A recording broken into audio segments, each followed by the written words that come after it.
ನಮಸ್ತೆ ಕರ್ನಾಟಕ. ರಾಹುಲ್ನ ಹತ್ರ ಹೋದವನು ಅವನ ಬೆನ್ನ ಹಿಂದೆ ನಿಂತ. ರಾಹುಲ್ ಶ್ವೇತ ನೆನಪಲ್ಲೇ ಸಿಗರೇಟ್ ಸೇದ್ತಾ ನಿಂತಿದ್ದ.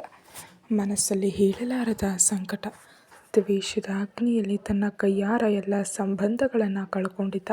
ಆದರೆ ಅದೇ ದ್ವೇಷದ ಹಿಂದಿನ ಸತ್ಯ, ತನ್ನ ಸ್ವಂತ ಅವಳಿ ಅಣ್ಣ ಕೃಷ್ಣ ಬದುಕಿದ್ದ. ಇಷ್ಟು ದಿನದ ದ್ವೇಷದ ಕಿಡಿಗೆ ಬಲಿಯಾಗಿದ್ದು ಅಮೂಲ್ಯ ಪ್ರೀತಿ ಎಂದು ಕಣ್ಣಿಂದ ಕಂಬನಿ ಜಾರಿತು. ಆದರೆ ತನ್ನ ಪ್ರೇಯಸಿ ಶ್ವೇತಾಗೆ ಕೃಷ್ಣನೇ ಹೊಸ ಬದುಕು ಕಟ್ಕೊಟ್ಟಿದ್ದ.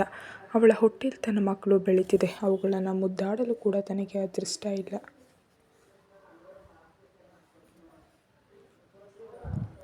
ಇನ್ನು ಇಲ್ಲಿಂದ ಎಲ್ಲರ ಕಣ್ಣಿಂದ ಬಹುದೂರ ಹೊರಟೋಗ್ಬೇಕು. ಅಮ್ಮನ ನೆಮ್ಮದಿಗಾಗಿ, ಅಮ್ಮನ ಖುಷಿಗಾಗಿ, ಶ್ವೇತಾಗಾಗಿ ಕೃಷ್ಣ ಮತ್ತು ಅವಳು ಎಲ್ಲಿದ್ರೂ ಚೆನ್ನಾಗಿರಲಿ ಎಂದು ಕಣ್ಣೀರು ಹಾಕುತ್ತಾ ಅಲ್ಲೇ ನಿಂತಿದ್ದ. ಅರ್ಜುನ್ ಮೆಲ್ಲ ಹೆಜ್ಜೆ ಇಟ್ಟು ರಾಹುಲ್ ರೂಮ್ಗೆ ಬಂದ. ಈಗ ತಾನು ಮಾಡೋ ಕೆಲಸಕ್ಕೆ ತನ್ನ ಮೇಲೆ ತನಗೆ ಅಸಹ್ಯವಾಗಿತ್ತು. ಆದರೆ ಆರೋಹಿಯ ಕನಸುಗಳಿಂದಾಗಿ, ಅವಳ ಬದುಕಿನ ಉಜ್ವಲ ಭವಿಷ್ಯಕ್ಕಾಗಿ ತನ್ನ ಬಳಿ ಬೇರೆ ದಾರಿಯಿಲ್ಲ ಅಂದ್ಕೊಂಡವನು ರಾಹುಲ್ ಎಂದು ಅವನ ಬೆನ್ನ ಮೇಲೆ ಕೈ ಇಟ್ಟ ಕೂಡಲೇ ರಾಹುಲ್ ತಿರುಗಿದವನು ತನ್ನ ಜೀವದ ಗೆಳೆಯನನ್ನು ನೋಡಿ ಕಣ್ತುಂಬಿತ್ತು.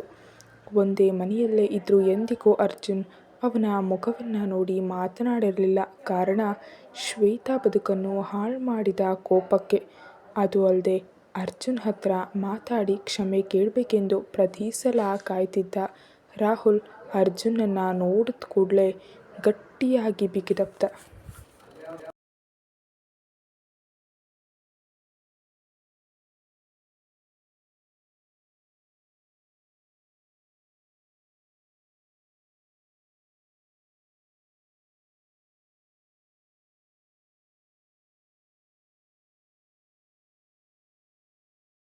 ಅರ್ಜುನ್, ಮಗ, ನೀನು ಇಲ್ಲಿ ನನ್ನ ಮಾತಾಡ್ಸೋದಕ್ಕೆ ಬಂದ್ಯಾ ಎಂದು ಅವನನ್ನು ಅಪ್ಪಿ ಮನಸ್ಸೋ ಇಚ್ಛೆ ಹತ್ತಿದ್ದ.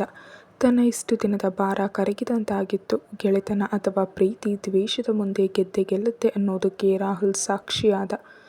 ತಪ್ಪು ಅಂತ ಈಗ ಅರ್ಥ ಆಗ್ತಿದೆ ಅರ್ಜುನ್. ನಿನ್ನ ತಂಗಿ ಬದುಕಲ್ಲಿ ದೊಡ್ಡ ಮೋಸ ಮಾಡಿದೆ. ಆದರೆ ನನ್ನ ಪ್ರೀತಿ ಸುಳ್ಳಲ್ಲ. ನನ್ನ ನಂಬೋ, ಅವಳನ್ನು ತುಂಬ ಪ್ರೀತಿ ಮಾಡ್ತೀನಿ ಕಣೋ.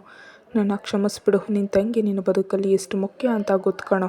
ನನ್ನ ಸಾಯಿಸ್ಬಿಡೋ. ಹೀಗೆ ಮಾತಾಡದೆ ಇರಬೇಡವೋ. ನಿನ್ನ ಸ್ನೇಹಕ್ಕೆ ದ್ರೋಹ ಮಾಡಿದ್ದೀನಿ. ನೀನೇ ನನ್ನ ಸಾಯಿಸೋ. ನೆಮ್ಮದಿಯಾಗಿ ಸಾಯುವೆ ಕಣೋ. ಒಮ್ಮೆ ಕ್ಷಮಿಸಿದ್ದೀನಿ ಅಂತ ಹೇಳೋ ಎಂದು ಕಣ್ತುಂಬಿ ಮುಗಿಯುತ್ತಾ ಅವನ ಕಾಲಿಗೆ ಬಿದ್ದ. ಅರ್ಜುನ್ ಅವನನ್ನು ಎತ್ತಿ ಅಪ್ಕೊಂಡವನು, ರಾಹುಲ್, ಆಗಿದ್ದೆಲ್ಲ ಆಗೋಯ್ತು. ಈಗ ಅದು ಪ್ರಯೋಜನವಿಲ್ಲ. ಶ್ವೇತಾ ಬದುಕಲ್ಲಿ ಚಿನ್ನದಂಥ ಹುಡುಗ ಸಿಕ್ಕಿದ್ದಾನೆ. ನಿನ್ನ ಅಣ್ಣನಿಗಾಗಿ ನೀನು ಅವಳನ್ನು ಮರೆತು ಬದುಕಬೇಕು. ನಿನ್ನ ಅಣ್ಣ ಕೃಷ್ಣ ನನ್ನ ದೋಸ್ತ, ದೇವರಂಥ ಮನುಷ್ಯ. ಅದು ನಿನಗೆ ಹೇಳೋದು ಬೇಡ. ನಿನ್ನ ಅಣ್ಣ ಎಂದು ಗೊತ್ತಾಗೋ ಮುಂಚೆಯಿಂದಲೂ ನಾವೆಲ್ಲರೂ ಜೀವದ ಗೆಳೆಯರು. ಕೃಷ್ಣನನ್ನು ನಾವಿಬ್ಬರು ಚಿಕ್ಕದ್ರಿಂದ ನೋಡಿದ್ದೇವೆ. ಇನ್ನು ಅವರ ಬದುಕಲ್ಲಿ ಮತ್ತೆ ಕಾಲಿಡಬೇಡ. ನೀನು ನಿಜ ಪ್ರಾಯಶ್ಚಿತ್ತಪಟ್ಟು ನನ್ನ ಕ್ಷಮೆ ಬೇಕು ಅಂದರೆ ನನಗೆ ಒಂದು ಉಪಕಾರ ಮಾಡಬೇಕು. ಹೇಳು, ಮಾಡ್ತೀಯಾ?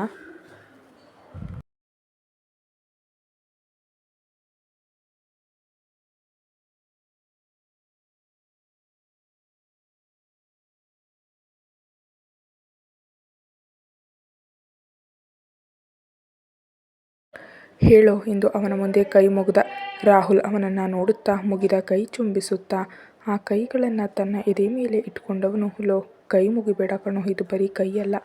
ನನ್ನ ಅಣ್ಣನನ್ನು, ನನ್ನನ್ನು ಕಾಪಾಡಿದ, ತುತ್ತು ಇಟ್ಟು ಸಾಕಿದ ಕೈ ಕಣೋ. ನೀನು ಕಾಲಲ್ಲಿ ತೋರಿಸಿದ್ದು ತಲೆ ಮೇಲೆ ಹೊತ್ತು ಮಾತು ನಡೆಸ್ಕೊಡುವೆ. ಹೇಳೋ ಅರ್ಜುನ್, ಏನು ಮಾಡಬೇಕು ಹೇಳೋ. ನನ್ನ ಪ್ರಾಣ ಕೊಡೋಕ್ಕೂ ಸಿದ್ಧ ಕಣೋ ಅರ್ಜುನ್. ನನ್ನ ಪಾಪಗಳನ್ನು ಹೀಗಾದರೂ ತೊಳೆದುಕೊಳ್ಳುವೆ. ಹೇಳೋ ಎಂದು ಅವನ ಮುಂದೆ ಮಂಡಿಯೂರಿ ಬೇಡ್ದ. ಅರ್ಜುನ್ ಅವನ ಮುಂದೆ ಕುಳಿತು ಕಣ್ಣೀರು ಹಾಕುತ್ತಾ, ಆರೋಹಿ ಕೈ ಹಿಡಿದು ಅವಳನ್ನು ಫಾರಿನ್ಗೆ ಕರ್ಕೊಂಡು ಹೋಗಬೇಕು. ಅವಳನ್ನು ರಾಣಿ ಥರ ನೋಡಿಕೊಂಡು ತುಂಬ ಪ್ರೀತಿ ಕೊಡಬೇಕು. ಅವಳ ಕನಸು ಅದೇ ರಾಹುಲ್. ಓದಿದ ಹುಡುಗನನ್ನು ಮದುವೆ ಆಗಬೇಕು ಎಂದು ಕಾಯ್ತಿದ್ಲು. ಆದರೆ ವಿಧಿ ನಮ್ಮ ಬದುಕಿಗೆ ಬೇರೆ ಅರ್ಥ ಕೊಟ್ಟು ನನ್ನ ತಪ್ಪು ನಿರ್ಧಾರದಿಂದ ಬಾಳಿ ಬದುಕಬೇಕಾದ ಆ ಹುಡುಗಿ ಬದುಕನ್ನೇ ಸರ್ವನಾಶ ಮಾಡಿದೆ ಕಣೋ. ನೀನು ಮಾಡಿದ ತಪ್ಪಿಗಿಂತ ದೊಡ್ಡ ತಪ್ಪು ನಾನು ಮಾಡಿರುವೆ. ಹೆತ್ತ ಮಗುವನ್ನೇ ಅನ್ಯಾಯವಾಗಿ ಕೊಂದಿರುವೆ. ಈಗ ಹೇಳು ಆರೋಹಿ, ಆಸೆ ತೀರಿಸೋ. ಅವಳಿಗೆ ತಕ್ಕ ಗಂಡು ನೀನೇ ಕಣೋ.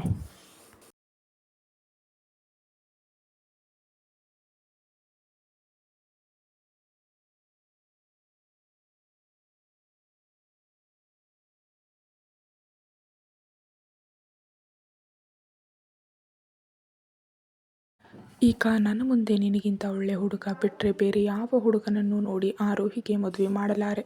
ಕಾರಣ ಅವಳ ಕನಸಿನಂತೆ ಓದಿದ ಹುಡುಗ ಹಾಗೂ ಅವಳನ್ನು ತುಂಬ ಪ್ರೀತಿ ಮಾಡಿ ನೋಡಿಕೊಳ್ಳುವೆ ಎಂದು ನಂಬುವೆ ಕಣೋ. ಅತ್ತೆ ಪದ್ಮಮ್ಮ ಕೂಡ ಅವಳನ್ನು ಪ್ರಾಣಕ್ಕಿಂತ ಹೆಚ್ಚಾಗಿ ನೋಡ್ಕೊಳ್ತಾರೆ ಕಣೋ.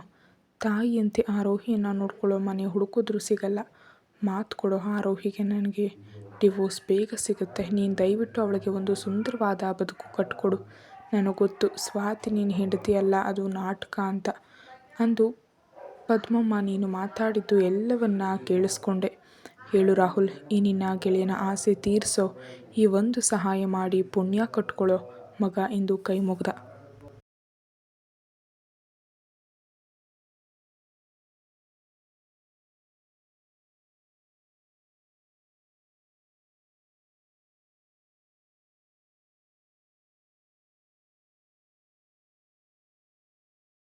ರಾಹುಲ್ ಕಣ್ ತುಂಬಿಕೊಂಡು ಅವನ ಕೈ ಹಿಡಿದು, ಏನು ಹೇಳ್ತಿದ್ಯಾ? ತಪ್ಪು ಮಾಡ್ತಿದ್ಯಾ ಕಣೋ ನೀನು. ಏನೋ ಆಗಿದೆ ನಿನಗೆ. ಕಟ್ಕೊಂಡು ಹೆಂಡತಿಯನ್ನು ನನಗೆ ಬಿಟ್ಕೊಡ್ತೀಯಾ? ಇದೇನಾ ನ್ಯಾಯ? ದೊಡ್ಡ ನ್ಯಾಯ ಕಣೋ. ತಪ್ಪು ಕಣೋ. ನಿನ್ನ ಹೆಂಡತಿಯನ್ನು ನಾನು ಹೇಗೋ ಅಪರಾಧ ಕಣೋ. ಇಲ್ಲ, ಆಗೋಕ್ಕಿಲ್ಲ.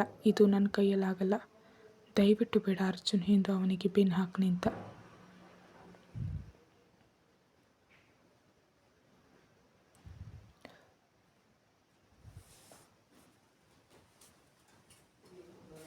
ಇವರ ಅಷ್ಟು ಮಾತನ್ನು ಬಾಗಿಲು ಬಳಿಯಲ್ಲಿ ಊಟಕ್ಕೆ ಕರೆಯಲು ಬಂದ ಆರೋಹಿ ಕೇಳಿಸ್ಕೊಂಡ್ಳು. ಅಳುತ್ತಾ ಅಲ್ಲೇ ತಲೆ ಚಿಚ್ಕೊಂಡವಳ ಮನಸ್ಸು ಚೂರಾಗಿ ಒಡೆದು ಹೋಗಿತ್ತು. ಕಣ್ಣು ಒರೆಸ್ಕೊಂಡು ಧೈರ್ಯ ಮಾಡಿ ಮುಂದೆ 2 ಹೆಜ್ಜೆ ಇಟ್ಟು ನಡೆದು ಬಂದ್ಲು. ಅರ್ಜುನ್ಗೆ ಬುದ್ಧಿ ಕಲಿಸ್ದೆ ವಿಧಿಯಿಲ್ಲ ಅನ್ನುತ್ತಾ, ರಾಹುಲ್ ನಾನು ರೆಡಿ. ಅವರೇ ಒಪ್ಪಿರುವಾಗ ನನ್ನ ಅಭ್ಯಂತರ ಇಲ್ಲ. ಡಿವೋರ್ಸ್ ಕೊಟ್ಟಿರೋ ಈ ನಮ್ಮ ಗೆಳೆಯನಿಗೆ ಇದು ಕೂಡ ದೊಡ್ಡ ವಿಷಯ ಅಲ್ಲ. ನಾನು ಮದುವೆ ಮಾಡಿಸಲು ನಿಂತಿದ್ದಾರೆ ಎಂದಮೇಲೆ ಅದು ಅವರಿಷ್ಟದಂತೆ ಆಗೋಗಲಿ. ಬದುಕಿನಲ್ಲಿ ಎಲ್ಲ ಪಾಠ ನಿಮ್ಮ ಗೆಳೆಯನಿಂದ ಕಲಿತೆ ಎಂದು ಜೋರಾಗಿ ಹೇಳಿದ್ಲು.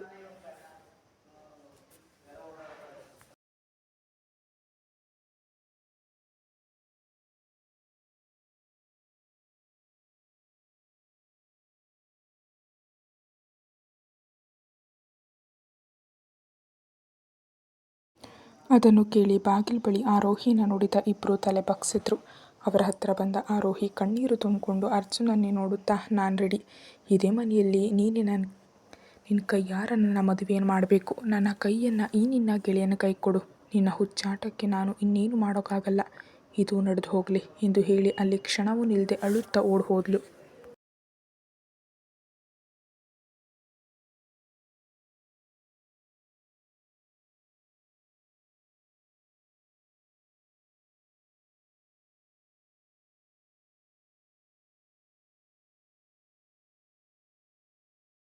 ಅರ್ಜುನ್ ಅಲ್ಲೇ ಕುಸಿದು ಕುಳಿತವನು.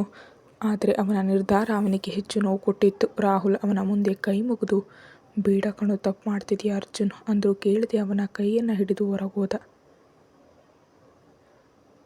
ಮಾಂಗಲ್ಯ ಬಂಧನ ಎಂಬ ಅಮೂಲ್ಯ ಬಂಧನಕ್ಕೆ ಅರ್ಜುನ್ ಹತ್ತಿಸಿದ ಈ ಬೆಂಕಿಯನ್ನು ಆರಿಸ್ತಾನ? ಆರೋಹಿಯನ್ನು ಬಿಟ್ಟುಕೊಡಲು ಸಾಧ್ಯವೇ? ಮುಂದೆ ನೋಡೋಣ. ಎಲ್ಲರೂ ಊಟಕ್ಕೆ ಕುಳಿತರು. ಆರೋಹಿ ಮಾತ್ರ ಎಲ್ಲೂ ಕಾಣಲಿಲ್ಲ. ಊಟ ಮಾಡಿದ ಅರ್ಜುನ್ ಮನೆಯೆಲ್ಲ ಹುಡುಕ್ತ. ಅಷ್ಟರಲ್ಲಿ ಅಪ್ಪ ಸೂರ್ಯ ಬರಲು ಮಾತಾಡ್ತಾ ಕುಳಿತ.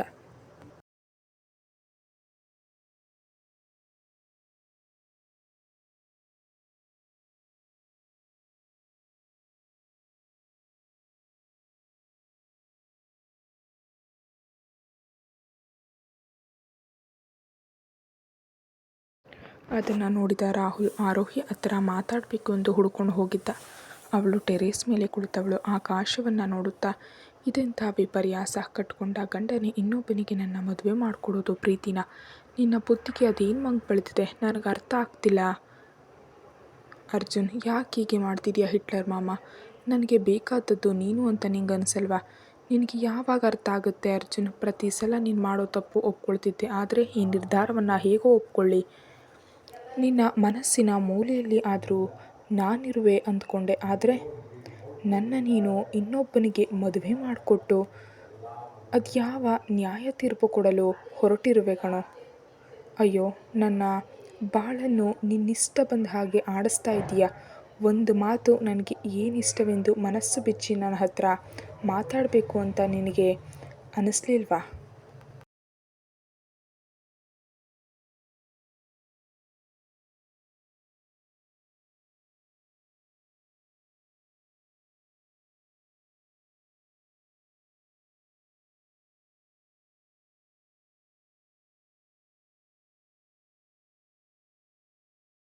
ನಿನ್ನ ಪ್ರೀತಿಗಾಗಿ ನಾನು ನಿನಗಾಗಿ ಕಾಯ್ತಾ ಇದ್ದೀನಿ. ಈ ಮನೆಯಲ್ಲಿ ಮತ್ತೆ ಎಲ್ಲವೂ ಮೊದಲಿನಂತಾಗಬೇಕು ಎಂದು ಅಳುತ್ತಾ ಕುಳಿತವಳ ನೋಡಿದ ರಾಹುಲ್ ಮೆಲ್ಲ ಹತ್ರ ಹೋದ. ಆರೋಹಿ ಎನ್ನಲು ಎದ್ದು ನಿಂತವಳು ಕಣ್ಣು ಒರೆಸ್ಕೊಂಡು ಹೇಳಿ ಅಂದ್ಲು. ರಾಹುಲ್ ಅವಳ ಮುಂದೆ ಕೈ ಮುಗಿಯುತ್ತಾ, ನನ್ನ ಕ್ಷಮಿಸು. ನಿಜವಾಗ್ಲೂ ಅರ್ಜುನ್, ಈ ನಿರ್ಧಾರಕ್ಕೆ ನನಗೆ ಒಪ್ಪಿಗೆ ಇಲ್ಲ ಕಣಮ್ಮ. ನೀನು ಈ ಮನೆ ಸೊಸೆ, ಅರ್ಜುನ್ ಹೆಂಡತಿ. ಅದೇ ಸರಿ. ನಾನಿದಕ್ಕೆ ಒಪ್ಪೋದಿಲ್ಲ. ಅವನೇನು ತನ್ನ ಮನಸ್ಸಿನ ನಿರ್ಧಾರಕ್ಕೆ ನೋವಿಗೆ ಆತುಕೊಂಡಿರುವ. ಆದರೆ ನೀನು ಕೂಡ ಒಪ್ಪಿಗೆ ಕೊಟ್ಟಿದ್ದು ನಿಜಕ್ಕೂ ತಪ್ಪು ಆರೋಹಿ. ಬೇಡ, ನಾನಿಲ್ಲಿಂದ ಬೆಳಗ್ಗೆ ಊರಿಗೆ ಹೋಗ್ತಿರುವೆ. ಅವನು ಹೇಳೋ ಮುಂಚೆ ನಾನು ಇಲ್ಲಿರೋಲ್ಲ. ನೀವಿಬ್ಬರು 100 ಕಾಲ ಚೆನ್ನಾಗಿರಬೇಕು ಎಂದು ಹೋಗ್ತಿದ್ದವನ ಕೈ ಹಿಡಿದ ಆರೋಹಿ, ರಾಹುಲ್ ನಿಲ್ಲಿ, ನಿಮ್ಮ ಜೊತೆ ಮಾತಾಡಬೇಕು, ಇರಿ ಅಂದವಳು ಅವನ ಮುಂದೆ ಕೈ ಮುಗಿದು ನಿಂತಳು.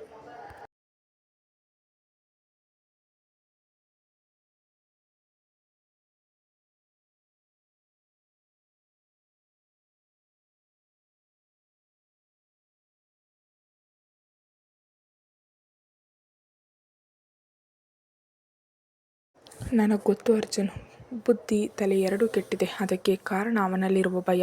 ಅದರಲ್ಲೂ ನಮ್ಮ ಬದುಕಲ್ಲಿ ನಡೆದ ಎಲ್ಲವನ್ನ ನೀವು ನೋಡಿದ್ದೀರಿ. ಮದುವೆ ಆದಾಗಿಂದಲೂ ಈ ಮನೆಯಲ್ಲಿರುವವರ ಮೋಸ, ವಂಚನೆ, ಸಾವುಗಳು ಅವನನ್ನು ಇನ್ನಿಲ್ಲದಂತೆ ಹಿಂಸೆ ಮಾಡಿದೆ. ಅದನ್ನು ನಾವಿಬ್ಬರು ಈಗ ಸೇರಿ ಸರಿ ಮಾಡಬೇಕು. ಅರ್ಜುನ್ ಬಾಯಲ್ಲಿ ಹೇಳ್ಬೋದು, ಆದರೆ ಅವನು ನನ್ನ ಎಂದಿಗೂ ಯಾರಿಗೂ ಬಿಟ್ಕೊಡಲ್ಲ. ನಾನೇ ನನ್ನ ಕೈಯಾರ ತಾಳಿ ಕಿತ್ಬಿಟ್ಟೆ. ಅದರಿಂದ ಅವನಿಗೆ ಇನ್ನಷ್ಟು ನೋವಾಗಿದೆ. ತಂಗಿನ ಹೆಂಡತಿನ ಅಂದರೆ ಅರ್ಜುನ್ ತಂಗಿ ಶ್ವೇತಾಳನ್ನೇ ಆಯ್ಕೆ ಮಾಡುವ.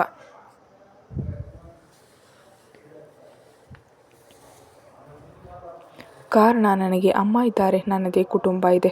ಆದರೆ ನಮ್ಮ ಶ್ವೇತಾಗೆ ಅರ್ಜುನ್ ಬಿಟ್ಟರೆ ಯಾರೂ ಇಲ್ಲ. ಈ ಮನೆ ಕೂಡ ಅವಳನ್ನು ಒಬ್ಬ ಅಪರಾಧಿ ಮಗಳಾಗಿ ನೋಡಿದೆ. ತಾತ ಈಗ ಅವಳಿಗೆ ಪ್ರೀತಿ ಕೊಡ್ಬೋದು, ಆದರೆ ಅವಳು ನಿನ್ನಿಂದ ಹಾಳಾದವಳು ಅಂದರೆ ಅವಳನ್ನು ಇಂದು ಕೂಡ ದೂರ ಇಡ್ತಾರೆ. ಅದನ್ನು ಮುಚ್ಚಿಡಲು ಅರ್ಜುನ್ ಪಡುವ ಕಷ್ಟ ನನಗೆ ಗೊತ್ತು. ಎಲ್ಲಿ ತನ್ನ ತಂಗಿಗೆ ನೋವಾಗುತ್ತೋ ಅನ್ನೋ ಭಯ. ಅಮ್ಮ ಅದೆಷ್ಟೇ ಪ್ರೀತಿ ಕೊಟ್ಟರು ಅವಳಿಗೆ ಈ ಊರು ಮಾಡಿದ ಅವಮಾನ ನಿಮಗೂ ಗೊತ್ತು ರಾಹುಲ್. ವೇಶ್ಯೆ ಮಗಳು, ಅದು ಇದು ಎಂದು ಪ್ರತಿದಿನವೂ ಅವಳನ್ನು ಚೀಮಾರಿ ಹಾಕಿ ಅವಮಾನ ಮಾಡಿದ್ದಾರೆ. ಅದೆಷ್ಟು ನೋವುಪಟ್ಲು. ಅವಳಿಗಂತ ಇರುವ ಒಂದೇ ಜೀವ, ಅವಳ ಶಕ್ತಿ ಅಂದರೆ ಅದು ಅವಳ ಅಣ್ಣ ಅರ್ಜುನ್ ಮಾತ್ರ. ಈಗ ಅವಳನ್ನು ಕಣ್ಣ ರೆಪ್ಪೆ ಹಾಗೆ ಕಾಪಾಡೋ ಕೃಷ್ಣ ಅಣ್ಣ. ನೀವು ಕೂಡ ನನಗೆ ಅಣ್ಣನ ಸಮಾನ.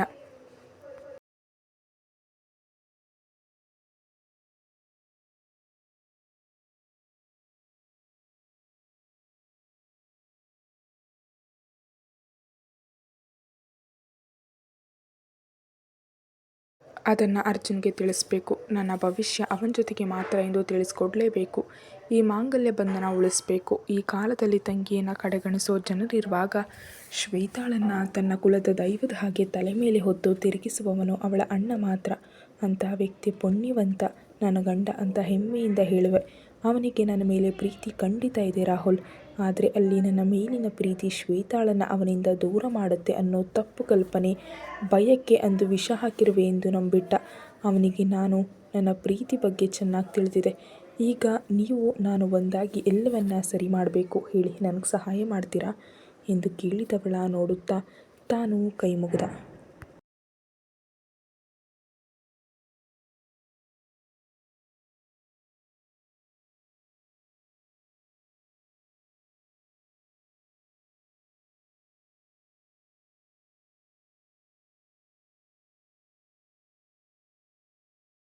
ಆರೋಹಿ, ನಿಜ ಅವನು ಖುಷಿಯಾಗಿರ್ತಾನೆ ಎಂದರೆ ನಾನು ಏನು ಬೇಕಾದರೂ ಮಾಡೋಕ್ಕೆ ಸಿದ್ಧ.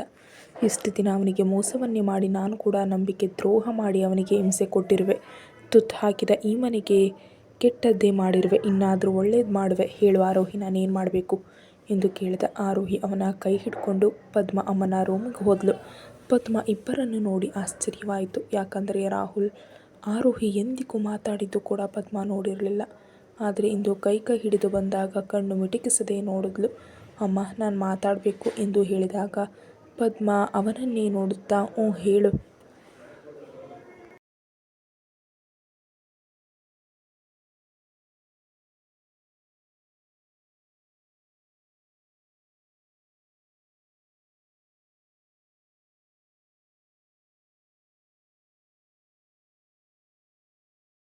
ಮಗನೇ ರಾಹುಲ್, ಆರೋಹಿ ಏನಾಯಿತು ನೀವಿಬ್ಬರಿಲ್ಲಿ ಎಂದು ಕೇಳಿದ್ಲು.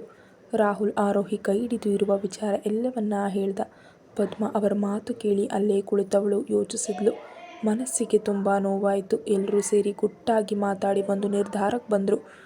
ಮುಂದಿನ ಸಂಚಿಕೆಯಲ್ಲಿ ಅರ್ಜುನ್ ಮೀಸೆಗೆ ಪುಟ್ಟ ಮುತ್ತು ಕೊಟ್ಟವಳ ಮುತ್ತಿಗೆ ಕೊಸರಾಡುತ್ತಾ ನಿದ್ದೆ ಕಣ್ಣಲ್ಲಿ ಅರ್ಜುನ್ ಅವಳ ತುಟಿಗೆ ಬಾಗಿದ್ದ. ಇಬ್ಬರ ಉಸಿರು ಬೆರೆಯಲು ಆರೋಹಿಗೆ ಹೊಟ್ಟೆಯಲ್ಲಿ ಚಿಟ್ಟೆ ಹರಿದಂತಾಗಿತ್ತು.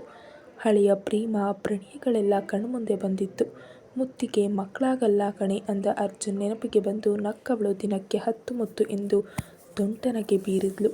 ಅವನ ತುಟಿಗೆ ತುಟಿ ಬೆರೆಸಿದವಳು ಲೈಟ್ ಆಫ್ ಮಾಡಿ ಹಾಗೆ ಕಣ್ಮುಚ್ಚಿದ್ಲು.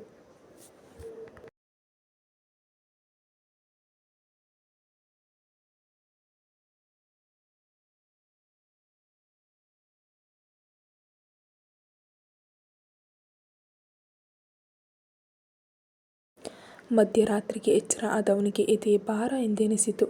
ನೋಡಿದ್ರೆ ಅದಾಗಲೇ ಆರೋಹಿಯನ್ನು ಅಪ್ಕೊಂಡು ತನ್ನೆದೆ ಮೇಲೆ ಮಲಗಿಸ್ಕೊಂಡಿದ್ದ. ಅವಳ ತೀರ ಸಮೀಪಕ್ಕೆ ಅರ್ಜುನ್ ನಿಯತ್ತು ಕೆಡ್ತಿತ್ತು. ಕಿಟಕಿಯಿಂದ ಬೀಸಿ ಬಂದ ಚಳಿ ಗಾಳಿಗೆ ಇನ್ನಷ್ಟು ಅವನನ್ನು ಅಪ್ಕೊಂಡ ಹುಡುಗಿಯನ್ನು ಮೆಲ್ಲ ದೂರ ಸರಿಸಿ ಅವಳ ಮೈ ತುಂಬ ಬೆಡ್ಶೀಟ್ ಹಾಕ್ದ. ಕತೆ ಮುಂದುವರಿಯುತ್ತೆ. Thank you so much for watching.